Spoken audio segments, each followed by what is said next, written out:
is a sin. I won't tear the sack up. Punk, you better back up. Try to play the role and you're the whole crew. We're going to take a selfie first. With the crowd. So make some noise. Camera.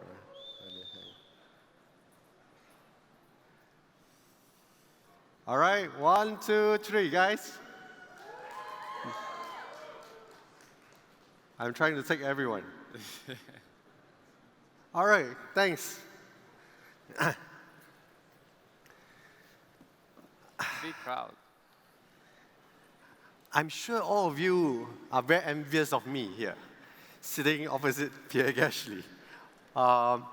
Pierre, of course, is a man of many talents. Last night, actually, he really whipped the ass of many people, right? So he was playing, I don't know how many of you know 5 stones. As a kid, you know. Okay, so it's a very Singaporean game that we play as children when we don't have access to computer. And Pierre just whipped all the ass of Singaporeans, right? He's so good at it, he's so fast at it. Rubik's Cube, he did that too, right? So he is a man of many talent, he is very sharp with his motoring skills, and he's very, very competitive. Great. So I wanted to start the session. We have T-shirts signed by Pierre Gashley to give out. So I just wanted to start the session with 2 questions first, to give out those T-shirts, and then we will ask them progressively. And the fastest person to raise their hand and give the right answer will get this T-shirt, right? Okay. At what age did Pierre Gashley started racing? No. Okay, the gentleman over there. Yeah, the gentleman over there. The one that's standing up. 6. All right. Il y aura une deuxième question.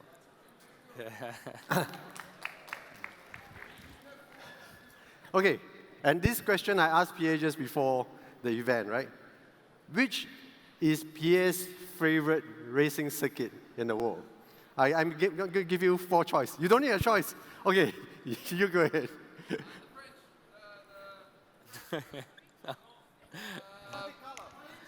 Monte Carlo, yeah, Monaco is correct answer. Monte Carlo, okay. There you go. Thanks. Okay, let us start.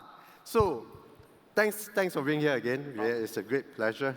Pierre, you're the first Formula 1 driver to launch an NFT for fans, right? So what really sparked your interest in the first instance into things like crypto, Web3, and launching an NFT? So tell us that journey.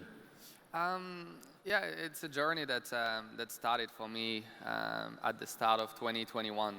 And you know, like we have such a massive community in Formula 1. We have a huge fan base as a sport, and also us as drivers. And I always try to find new ways to engage with my community, with my fan base. I always try to find new way to interact with them. And obviously with the blockchain technology, it just provides way more opportunities and way more ways to do it. So I would say that's something I wanted to explore when we did the first drop in 2021, which was actually a massive success.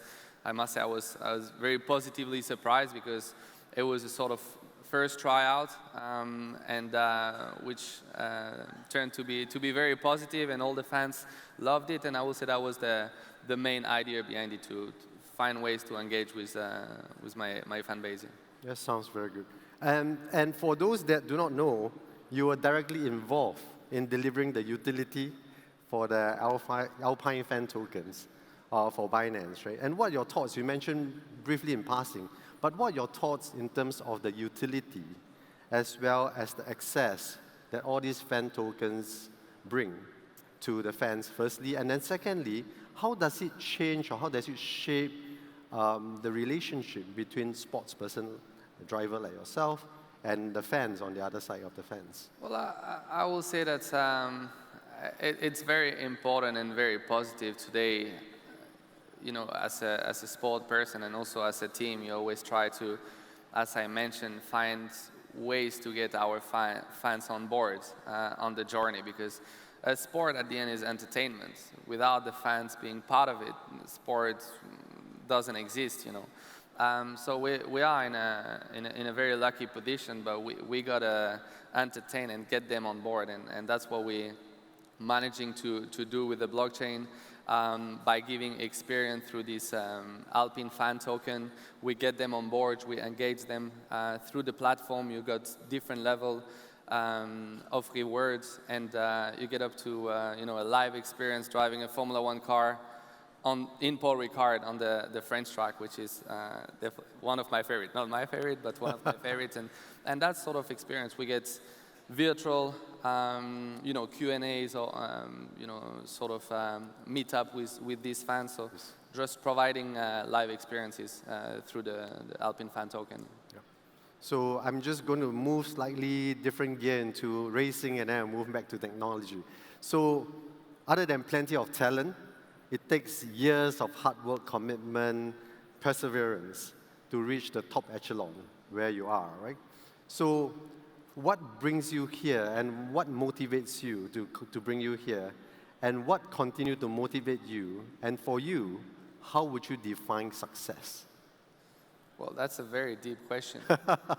I'm still jet-lagged, so it's attacking me straight with deep questions. But I like that. I will say, success obviously can be defined in many different ways, depending the subject and the environment that you're talking about.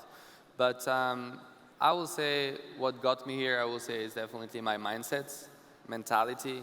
I've always been obsessed with this winning mentality since I'm a very young kid, and I think that really pushed my own boundaries since I was a child, like always trying to extract more from myself. I set really high expectations, which were very hard to match as a kid, but it always gave me some sort of self-reflection on my performance. Okay, how can I get better? I'm talented, but how am I going to get the edge on the others? And there is no secret. Everything comes by work, and you got to be very disciplined. You got to have a very strong work ethic, have a very strict routine to really get the edge on all the other talented kids that come through and from my generation. And I would say success also comes from all the failures that I had to face at a younger age, because through failures I've learned so much from how to stand back up, how to learn from these failures to make me a more complete and a stronger athlete, a better person, but also a better athlete. And you're learning about yourself, and you're learning about overcoming these failures. And I think through my journey, you learn from all these experiences, and you're just finishing the puzzle to extract the full potential of yourself. Great. So you have all this mental fortitude, competitiveness in you, and if you're not a Formula One driver, for instance, this is a curveball question, right? If you're not a Formula One driver, what would you want to be? There's a lot I want to explore in the world. Like I'm obviously a massive fan of motorsport and sort of like sport alcoholic. But I started with football. I love football. It's my second passion beside Formula One. But I was really always seeking adrenaline in my life. And I would say jet fighter, pilot. Okay. No, it's obviously has to do with speed. Everything has to do. Yeah, everything needs to be related to speed. But Maverick, I would have loved to be a Maverick. I think a lot of us would want to be that.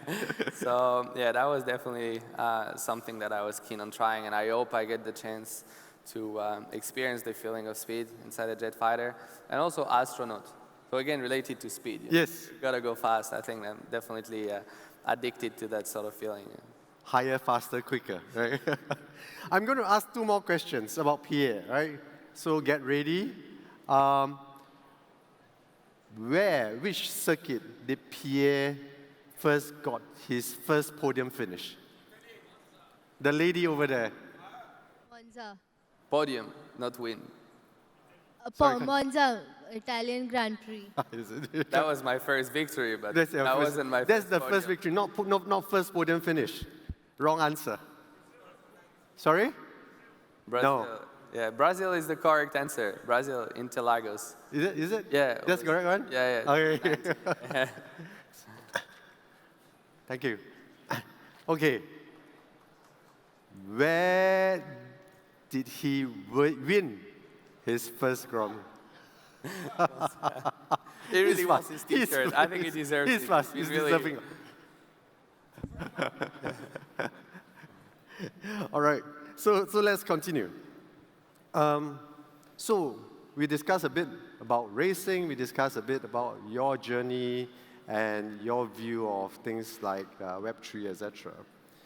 So the next one is really, if you look at it, driving, especially Formula One, is all about innovation.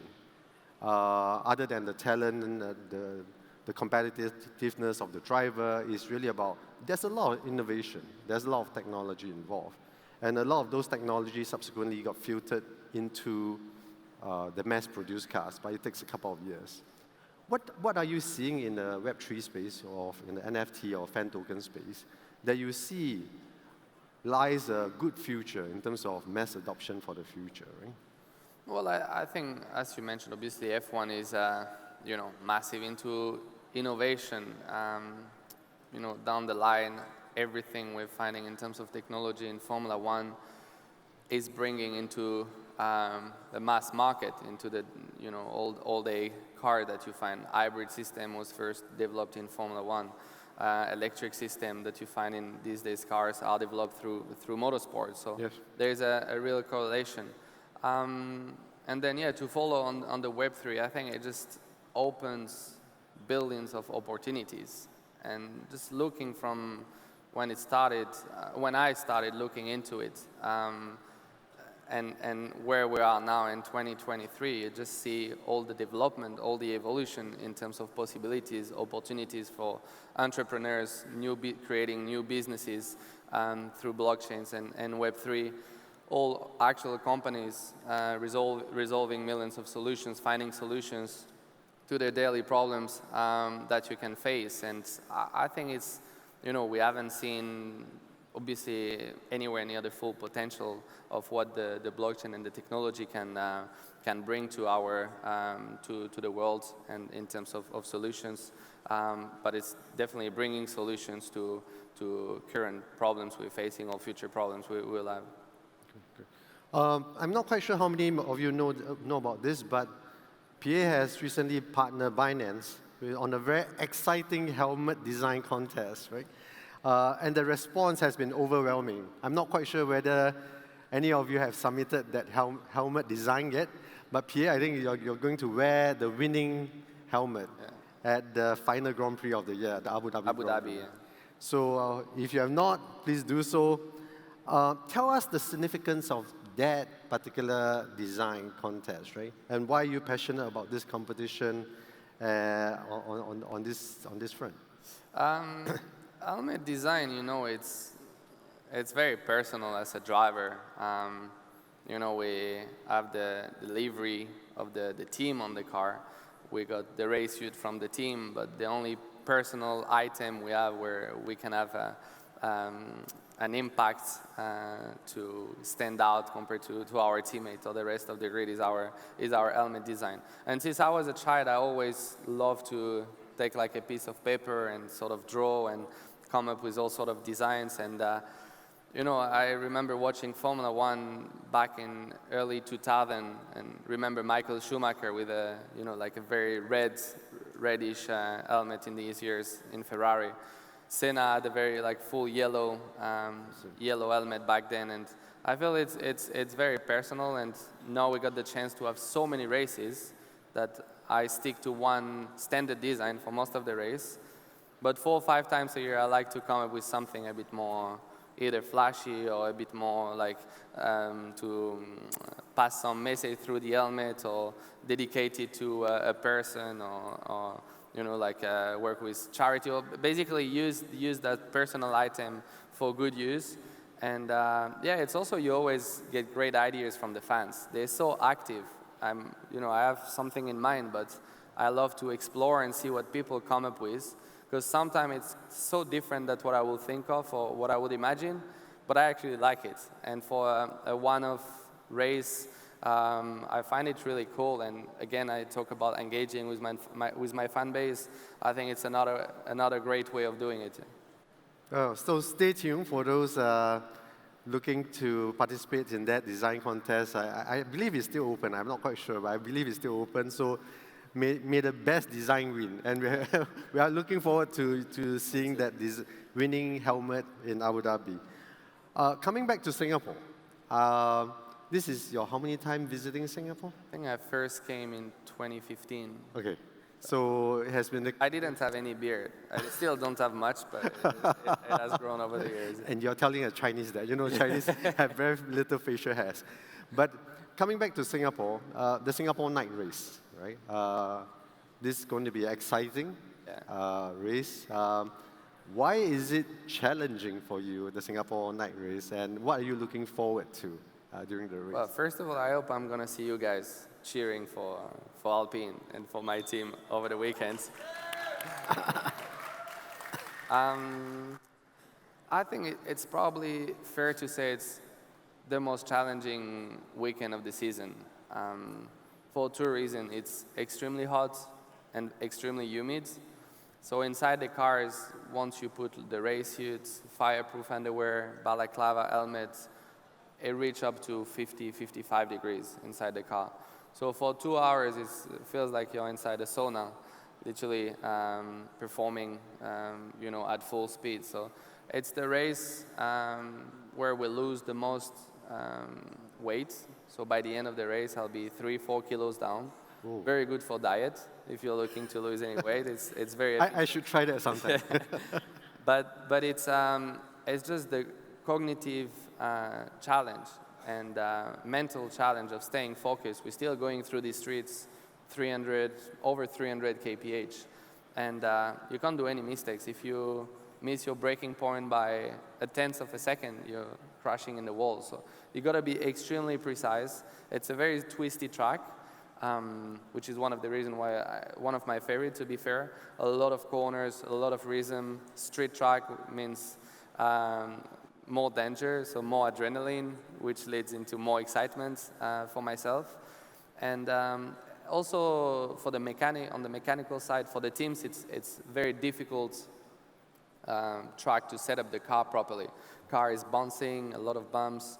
It's not a traditional racetrack, like F1 cars are not made really to run through the streets, and especially at this sort of speeds.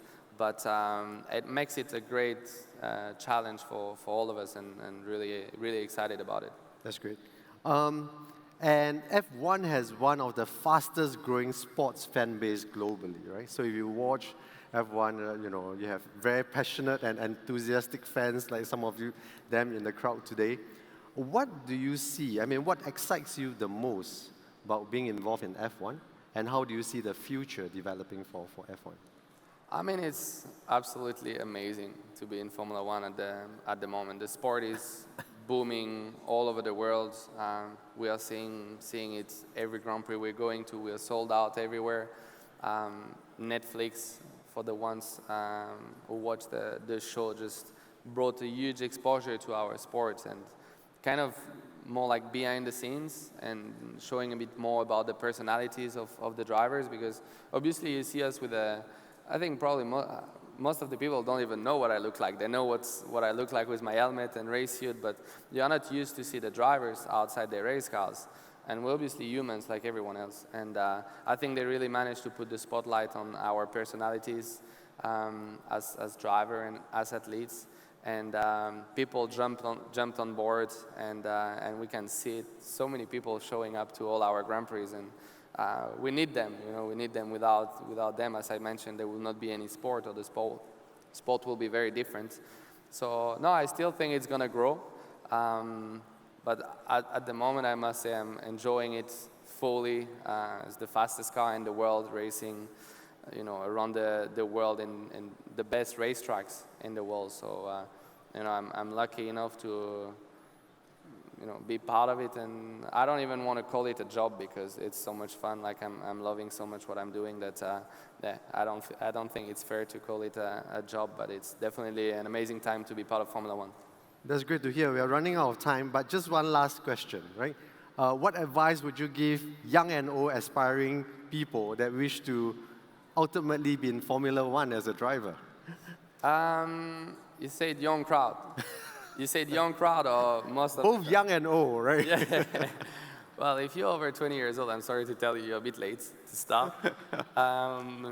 But no, yeah, for all the young crowd, I must say, I started at 6 years old, and I had this big dream of being a Formula One driver in the future. And it sounds crazy and impossible because we're only 20 drivers in the world, but I just think it's so important to pursue your dreams, whatever they are, and it doesn't matter, regardless of the probabilities and the chances to achieve it. Just give it your best chances, believe in yourself, and you never know how it can turn out. So yeah, just go for your dreams. Well, with that, thank you so much again, Pierre. It has been fantastic. So please join me in thanking Pierre for his precious time. Thank you so much. Thank you. And all the best. Good luck for this weekend's race. Thanks. Great. Thank you. Thank you.